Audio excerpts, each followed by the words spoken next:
Hello दोस्तों, step up team में आज आपका स्वागत है। आज हमारे टेस्ट सीरीज का 15 सेट है और 30 मोस्ट इम्पोर्टेंट क्वेश्चन लेकर फिर से पधारा हूँ। आइए क्वेश्चन नंबर 1 की तरफ देखते हैं। स्फेलराइट किसका अयस्क खनिज है? स्फेलराइट दोस्तों, स्फेलराइट ये जिंक का अयस्क है और है। नेक्स्ट क्वेश्चन हमारा है, आइसोटोन परमाणु नाभिक का वह नाभिक है जिसमें, तो आइसोटोन ये वो है जिनका न्यूट्रॉन की संख्या समान लेकिन परमाणु संख्या अलग होती है। ऑप्शन नंबर ए इसका सही जवाब होगा। नेक्स्ट क्वेश्चन हमारा है, निम्नलिखित में से कौन सा सिंथेटिक रबड़ है? सिंथेटिक रबड़ दोस्तों, ऑप्शन नंबर 1 में देखिए लियोप्रीन, मोनोप्रीन, ये सब दिए हुए हैं, पर सिंथेटिक रबर के रूप में नियोप्रीन। ऑप्शन नंबर सी इसका सही जवाब है, synthetic rubber neoprene. Next question हमारा है, निम्नलिखित में कौन सही ढंग से सुमेलित है? तो दोस्तों आपको बता दें कि इसमें ginger, tuber, potato, rhizome, onion, bulb. तो दोस्तों जब तक आपको ये नहीं पता होगा ट्यूबर, राइजोम और बल्ब क्या होता है, तो आप इसे अरेंज नहीं कर पाएंगे। तो आपको बता दें कि एक छोटा सा भाषा में इसे याद रखें कि जो पदार्थ, जो मटेरियल, फूड ज़मीन के अंदर एक ट्यूब के टाइप का हो, ट्यूब जैसे प्याज है, ट्यूब टाइप का है, सॉरी प्याज जो है वो एक बल्ब टाइप का आपको लग रहा है लटका हुआ। आप इसे इस तरह से याद रखें कि ओनियन जो है ये बल्ब है। दूसरी बात है, तो ये आपका 3 नंबर आपका तो मैच कर रहा है। पोटैटो, आपको ये बता दें कि राइजोम होता क्या है? तो राइजोम होता क्या है कि ज़मीन के अंदर वैसे फूड जो अनियंत्रित रूप से विकसित होते हैं और इनमें आई बने होते हैं, जैसे मैं ये आदि का फिगर बना रहा हूँ, जिंजर होते हैं और इनमें जड़ें होती है। इस टाइप के जितने भी पौधे हैं ये राइजोम होते हैं। क्या होते हैं? राइजोम।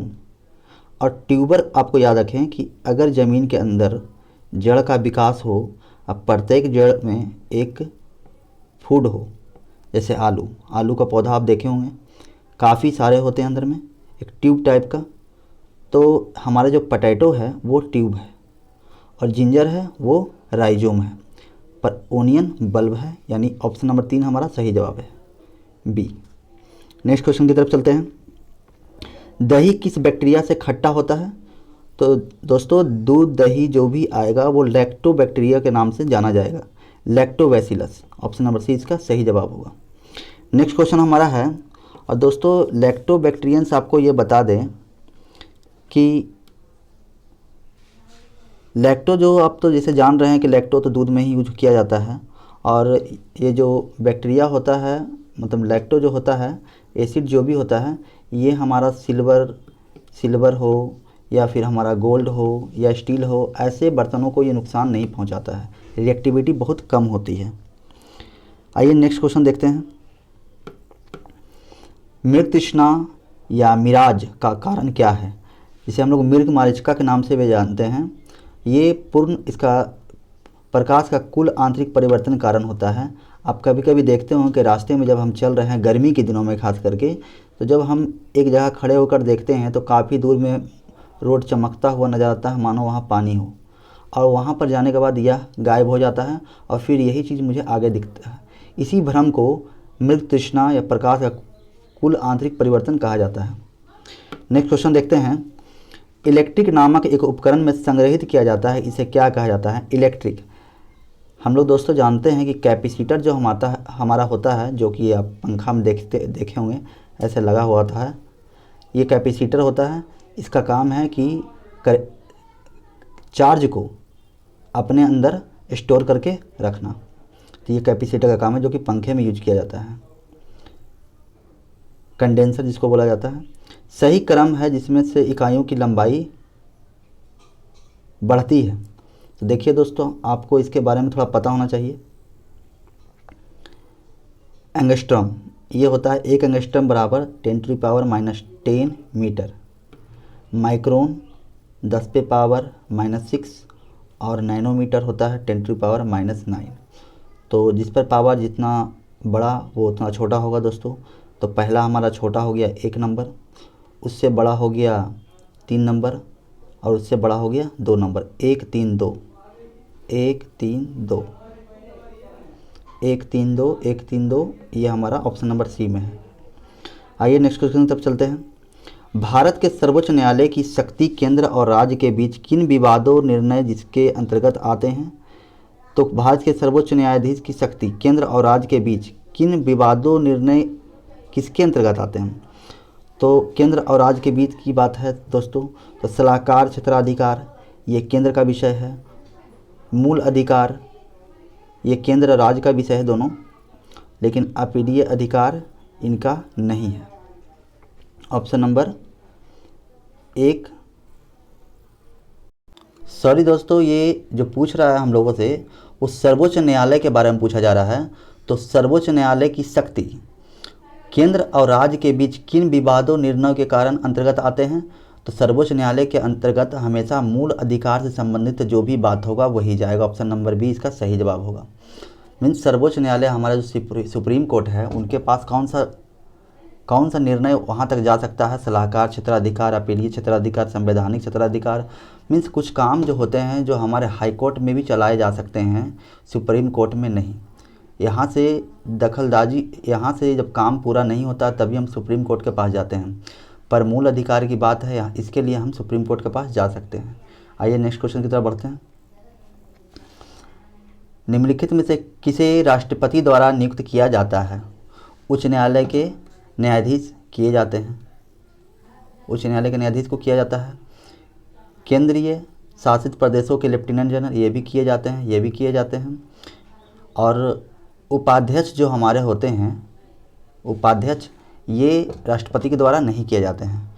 हमारे जो उपाध्यक्ष हैं इनकी नियुक्ति लोकसभा के सदस्य द्वारा किया जाता है। और चौथा हमारा है मुख्य निर्वाचन आयुक्त। मुख्य निर्वाचन आयुक्त इनका भी राष्ट्रपति ही करते हैं, यानी 1 2 3 हमारा सही जवाब है। 1 2 3 यानी ऑप्शन नंबर ए। आइए नेक्स्ट क्वेश्चन की तरफ चलते हैं। लोकसभा का कार्यकाल, लोकसभा का कार्य किसी भी परिस्थिति में बढ़ाया नहीं जा सकता, बिल्कुल गलत है। एक बार में 6 महीने तक बढ़ाया जा सकता है, ये भी गलत है। आपातकाल की घोषणा के समय 1 वर्ष तक बढ़ाया जा सकता है, बिल्कुल सही है। दोस्तों लोकपाल का जो कार्यकाल होता है जब आपातकाल आता है तो इसका 1 साल के लिए ये बढ़ाया जा सकता है। तो ऑप्शन नंबर सी हमारा सही जवाब होगा। आइए नेक्स्ट क्वेश्चन की तरफ बढ़ते हैं।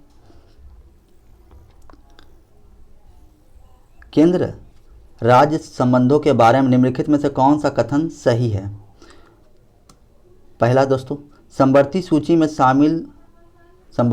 शामिल मामलों के संबंध में कार्यकारी शक्तियां राज्य के पास होती है, बिल्कुल सही है कि जो कार्यकारी शक्तियां होती है वो राज्य के पास होती है और जो संवैधानिक शक्तियां होती है वो दोनों के पास होती है। दोस्तों सूचियां 3 होती है, संघ सूची, संघ, राज्य और समवर्ती सूची। आपने ये बात नाम सुना होगा। तो समवर्ती सूची है जो केंद्र और राज्य दोनों का विषय है, लेकिन कार्यकारी जो शक्तियां हैं वो सिर्फ राज्य के पास होती है और जो संवैधानिक शक्तियां हैं वो दोनों के पास होती है। ऑप्शन नंबर 1 मतलब 1 जो हमारा कथन है वो बिल्कुल सही है।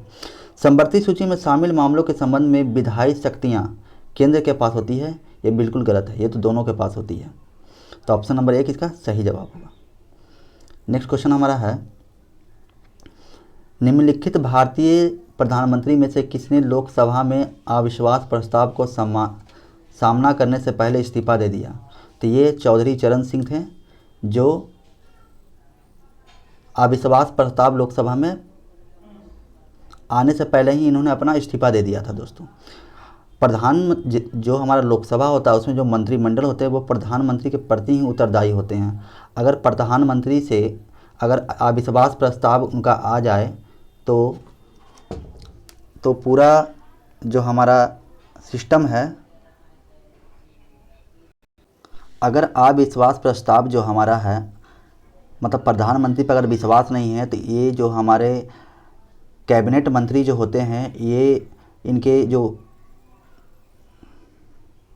कैबिनेट मंत्री जो हमारे होते हैं, अगर वो अविश्वास प्रस्ताव को साबित कर देते हैं तो ये मंत्रिपरिषद भंग हो सकता है। तो हमारा जो लोकसभा में अविश्वास प्रस्ताव आने से पहले इस्तीफा देने वाले थे चौधरी चरण सिंह। नेक्स्ट क्वेश्चन देखेंगे दोस्तों, निम्नलिखित में राजनीतिक दलों में से कौन राष्ट्रीय राजनीतिक दल हैं?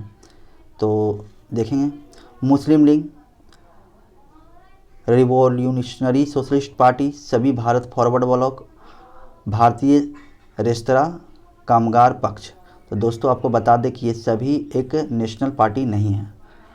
नेशनल पार्टी जैसे बीजेपी हो गया, आपका कांग्रेस हो गया, आपका एमसीपी हो गया मतलब मार्क्सवादी कम्युनिस्ट पार्टी, आपका एनपीपी हो गया नेशनल पीपल पार्टी, बीएसपी हो गया बहुजन समाज पार्टी, ये सब जो है हमारा एक नेशनल पार्टी है।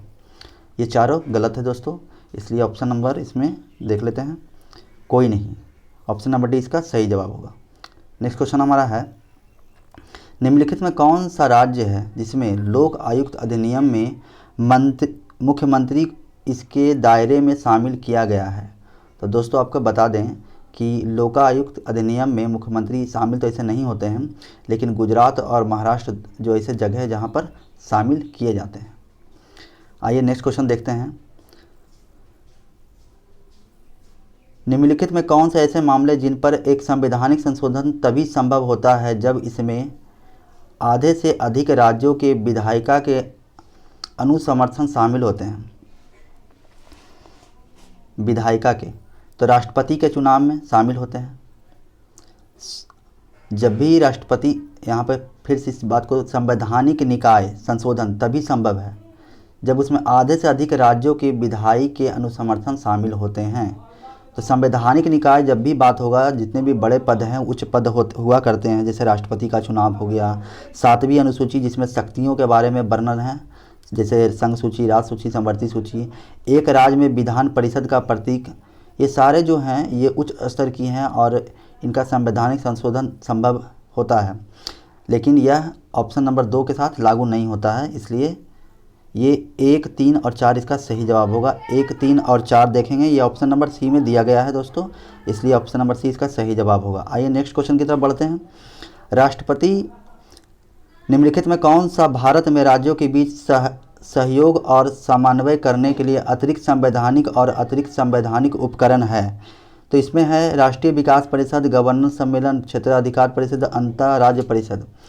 तो दोस्तों आपको बता दें कि ये अंतर्राज्य परिषद को छोड़कर बाकी ये तीनों, ये हमारा एक सवाल देखिए, संवैधानिक और अतिरिक्त वैधानिक उपकरण है, तो ये 1, 2, 3 जो है अतिरिक्त वैधानिक उपकरण हैं। इसका सही जवाब हो जाएगा ऑप्शन नंबर बी, अतिरिक्त वैधानिक, अति संवैधानिक। ये क्या है दोस्तों? तो आपको बता दें कि हमारे संविधान में कुछ बातें जो हैं वो संविधान में लिखी हुई है और कुछ बातें नहीं लिखी हुई हैं। जो बातें लिखी हुई होती है उसे संवैधानिक संस्था कहा जाता है, और जो बात ज़रूरी तो है पर लिखी हुई नहीं है उसे गैर संवैधानिक संस्था कहा जाता है दोस्तों। जैसे कि लिखित वाला में आपको बता दें, जैसे राज्य लोक सेवा आयोग है, हमारा चुनाव आयोग है, संघ लोक सेवा आयोग है, SC ST का जो चर्चा है, इस तरह की जो चीज़ें हैं वो हमारे लिखित दिया हुआ है, संविधान में ऐसा लिखित है। पर अलिखित जो है वो गैर संवैधानिक संस्था के अंतर्गत आता है। ऐसे में जैसे आपका नीति आयोग है, जिसका हाल ही फिलहाल नाम बदलकर पंचवर्षीय योजना को नीति आयोग कर दिया गया दोस्तों। राष्ट्रीय विकास परिषद है, CBI है, ये सारा चीज़ है, ज़रूरी तो है पर हमारे संविधान में इसका चर्चा नहीं है, इसलिए ऑप्शन नंबर 4 को छोड़कर, अंतर्राज्य परिषद को छोड़कर 1, 2, 3 सही जवाब होगा हमारा। आइए नेक्स्ट क्वेश्चन देखते हैं, निम्नलिखित में कौन सा यूरोपीय लोग स्वतंत्रता पूर्व भारत में व्यापारियों के रूप में आने वाले सबसे अंतिम थे? तो दोस्तों आपके सबसे अंत में आने वाले जो थे, सबसे आपको इसका क्रम मैं बता देता हूँ। सबसे पहले पुर्तगाली लोग आए थे 1498 में, पुर्तगाली लोग आए थे 1498 में।